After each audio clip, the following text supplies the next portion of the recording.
लेकिन जिस तरह से लगातार ट्रंप को टारगेट किया जा रहा है आरजू, तो यही सवाल उठता है कि भाई उनकी बेटी इवांका ट्रंप को भी जिस तरह से थ्रेट की गई, उनके घर का पूरा नक्शा जो है शख्स के पास से बरामद होता है, उसका पूरा जो लीनेज है वो पता चलता है, तो ट्रंप के परिवार को जैसे टारगेट किया जा रहा है, जाहिर सी बात है ईरान ट्रंप को कोई पसंद तो नहीं करता है ना खासा, कोई वजह ही नहीं है उनके पास ट्रंप को पसंद करने की। देखिए, ईरान पसंद नहीं करता है, लेकिन मुझे नहीं लगता कि ईरान इस तरह से टारगेट करेगा अमेरिकन प्रेसिडेंट को।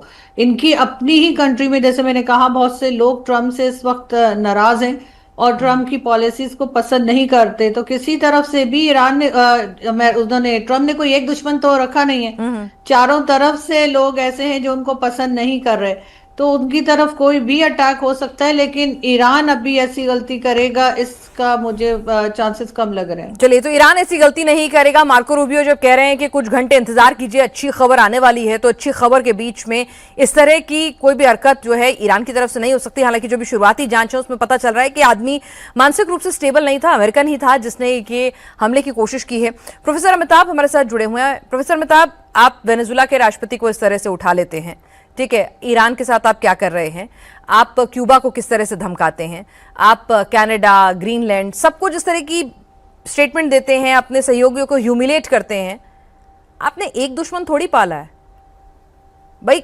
किसी मुल्क का कोई शख्स जो है वो इतना नाराज हो सकता है ना कि आपने मुझे समझा क्या है, you can treat me like a carpet.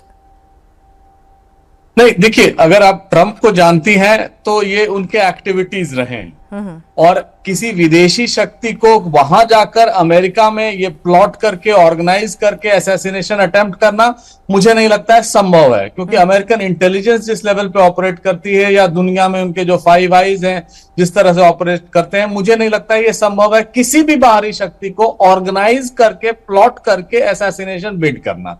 और अब तक जितने असैसिनेशन बिड्स हुए हैं प्रेसिडेंट ट्रंप पे, आप देखेंगी, चाहे इसके पूर्व भी रोनाल्ड रीगन पे, केनेडी पे, ये सारे जो थे वो इंटरनल लोग ही थे, अमेरिकन ही थे, जिनके कई कारण थे। मानसिक अवसाद एक बहुत बड़ा कारण इसमें भी। उसके पहले भी आपने देखा जो बाल बचे थे जब उस कैंपेन में, उसमें भी एक तरह से उनका ये आइडियोलॉजिकली वो डिफरेंट थे।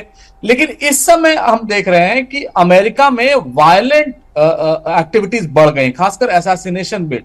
जैसे चार्ली कर्क का इंसिडेंट आपने सुना होगा, कंजर्वेटिव था वो, प्रेसिडेंट ट्रंप के इलेक्शन कैंपेन में बहुत काम कर रहा था, आइडियोलॉजिकली वो कंजर्वेटिव्स को, रिपब्लिकन्स को काफी मोबिलाइज कर रहा था। उसकी भी हत्या हो गई और उसमें कहीं ना कहीं वो लिबरल एक खेमा को जिम्मेवार माना जा रहा है, क्योंकि पॉलिटिक्स इतनी डिविजिव हो गई है, इतनी पैशनेट हो गई है कि अमेरिका के हर घर के हर डाइनिंग टेबल पर यह डिस्कशन होता है प्रो और एंटी ट्रंप। तो उस पैशन में कौन व्यक्ति क्या करते हैं, और कई बार मैंने यह भी देखा है कि ये लोग जो हैं वो ज्यादातर अपना न्यूज बनाना चाहते हैं, किसी न किसी तरह सामने आना चाहते हैं, सोशल मीडिया से बहुत इन्फ्लुएंस होते हैं। और ऐसा नहीं कि अमेरिकन इंटेलिजेंस इनको ट्रैक नहीं करती है, और कई बार उसमें से निकल भी जाते हैं। जैसे ये व्यक्ति भी था, ये भी ट्रैक था लेकिन ये तो एक मेंटल केस है या डिप्रेशन का शिकार था, जिसके चलते हुआ है। अमेरिका में गन कल्चर, जिसको संजय मेस्टन साहब ने बहुत अच्छी से डिस्क्राइब किया, गन कल्चर भी बहुत रिस्पॉन्सिबल है।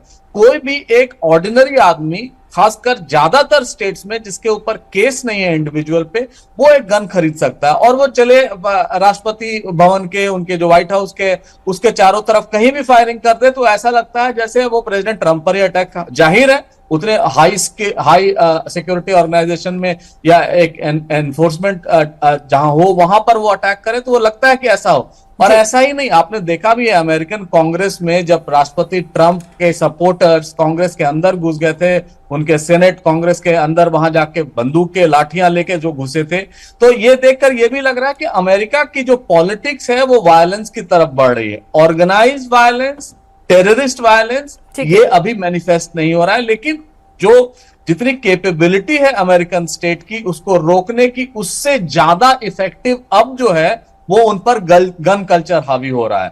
और कोई भी इंडिविजुअल अपनी पब्लिसिटी के लिए ये करने के लिए तुरंत तैयार हो जाता है। लेकिन अमेरिका में ये भी है कि डिवाइसिव पॉलिटिक्स बहुत इस समय रिस्पॉन्सिबल है, ये जो सारे वायलेंट एक्टिविटीज हो रहे हैं। और अमेरिकन प्रेसिडेंट जिस तरह से बोलते हैं, अपने आप को प्रोजेक्ट करते हैं, सोशल मीडिया में दिखाते हैं, जो एग्रेशन दिखाते ठीक हैं, है। वो भी एग्रेशन जो है कहीं ना कहीं उस व्यक्ति को अफेक्ट करता है या पूरे जनमानस को अफेक्ट करता है। जब वो कहते हैं कि हाँ ठीक है, जब आप प्रेसिडेंट की तरह से बुली की तरह से बिहेव करेंगे और बुली करेंगे तो कहीं ना कहीं उसके रिपरकशन तो आपको झेलने भी पड़ेंगे। लेकिन मेजर जनरल संजय बेस्टन, हम लोग सोच के चलते हैं कि अमेरिकन प्रेसिडेंट है, अभेद किला होता है उनकी सुरक्षा, व्हाइट हाउस है वो, जिसमें परिंदा भी पर नहीं मार सकता। तकनीक कह लीजिए, इंटेलिजेंस इनपुट कह लीजिए, इक्विपमेंट्स कह लीजिए, फोर्सेस कह लीजिए, हर लिहाज से वो लोग एक सुपीरियर क्वालिटी मेंटेन करके रखते हैं। वहां पर अमेरिका के राष्ट्रपति पर एक बार नहीं बार बार हमले होना, व्हाइट हाउस के बिल्कुल नजदीक होना, हाई प्रोफाइल जगहों पर इस तरह के हमले हो जाना, वो डिनर का जो हिल्टन होटल का, तो सवाल तो ये भी उठ रहा है ना कि अमेरिकी एजेंसीज कर क्या रही हैं? जानबूझ के इस तरह के लूप होल्स छोड़े जा रहे हैं? क्या कोई डीप स्टेट इन्वॉल्व है? पहली बात आपने बड़ा अच्छा बोला कि अमेरिकन एजेंसीज हैं, चाहे कोई भी एजेंसी हो, भारतीय एजेंसी हो या कोई भी एजेंसी हो विश्व में। देखिए, अपने टॉप प्रेसिडेंट या प्राइम मिनिस्टर के लिए, उनके लिए सिक्योरिटी टॉप मोस्ट कंसर्न होती है। सिक्योरिटी जब किया जाता है उसमें 3-4 फैक्टर्स होते हैं। सबसे इंपॉर्टेंट फैक्टर होता है इंटरनल थ्रेट। इंटरनल थ्रेट जैसे अभी हमारी बातचीत से भी निकल के आया कि लोग कर सकते हैं, वहां के लोग, और कई कारण उसके होते हैं। कोई मेंटली इम्बैलेंस्ड है, कोई लोन वोल्फ अटैकर हो सकता है, कोई डिविजिव पॉलिटिक्स जो अमेरिका में चल रही है, फ्रस्ट्रेशन है, वो कई कारण है। तो उसकी एक एनालिसिस होती है टाइप्स ऑफ थ्रेट। एक हो गया इंटरनल थ्रेट, एक होता है एक्सटर्नल थ्रेट। चाहे प्राइम मिनिस्टर ऑफ इंडिया के लिए करें या किसी भी कंट्री में या जापान में, सब एक्सटर्नल थ्रेट को भी एक फैक्टर करते हैं। आपको याद होगा जब प्रेसिडेंट ट्रंप के कान में गोली लगी थी, उससे पहले सीआईए की रिपोर्ट भी थी कि ईरान का बहुत बड़ा थ्रेट है। तो एक्सटर्नल थ्रेट कोई रूल आउट कोई भी देश नहीं करता है, और उसके लिए एक्सटर्नल जो उनके पास एजेंसी है, चाहे सीआईए है या जितनी भी एजेंसीज हैं, वो पूरा उनके एजेंट्स होते हैं, एसेट्स होते हैं, वो मॉनिटर करते हैं। और वो कई लोगों को वहां पर अपनी कंट्री के अंदर भी और बाहर भी वो एसेट्स के पीछे पड़े रहते हैं, सब कुछ ट्रैक करते हैं। लेकिन ये उनके पास इक्विपमेंट बहुत है, आपने जैसे बताया, मॉनिटरिंग इक्विपमेंट है, इलेक्ट्रॉनिक इक्विपमेंट है, सर्वेलेंस इक्विपमेंट है। तो भी देखिए, अगर किसी ने फैसला कर लिया है अटैक करने का, खासकर लोन वोल्फ अटैक में, उसको रूल आउट करना बड़ा मुश्किल हो जाता है। लेकिन सवाल ये उठता है कि उसका इरादा सर, यही मैं कह रही हूँ, हिंदुस्तान में अगर कभी कोई इस तरह का सिक्योरिटी लैप्स होता है तो उसके बाद तुरंत एक्शन लिया जाता है, और उसके बाद कम से कम ऐसा नहीं होता है कि अगले महीने फिर से अटैक हो रहा है।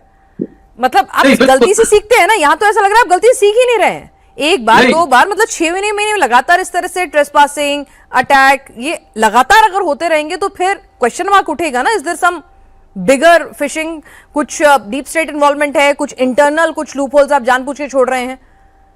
नहीं, देखिए, ऐसा है कि अगर कोई बहुत ही क्लियर कट, जिसका मिशन बहुत क्लियर है, ये प्रेसिडेंट ट्रंप से ज्यादा एक सिंबॉलिक मैसेज है। आप अगर व्हाइट हाउस के कंपाउंड में भी जाके घुस कर दिया, देखिए न्यूज तो बन गई, पूरे वर्ल्ड में डिस्कस हो रहा है। प्रेसिडेंट ट्रंप का असैसिनेशन, वो उसमें भी नहीं हुआ था, वो आपको पता है, वो दूसरी स्टोरी में इसको मार दिया गया था, जो अभी यहाँ पर जो प्रेस मीडिया वाला हुआ था। लेकिन वो एक स्टेज पे तो वो क्लियर कट बाहर आ जाएगा, क्योंकि पर ये मैं बोलूंगा, बिल्कुल स्टबन लोग हैं, लाइमलाइट में आना चाहते हैं, या लोन वोल्फ अटैकर या इतने फ्रस्ट्रेटेड है, और जाहिर है कि ये ज्यादा तो होम ग्रोन लग रहे हैं। ये तो उनको रोकना बड़ा मुश्किल हो जाता है, चाहे आप कितनी भी टॉप मोस्ट एजेंसी लगा दिए।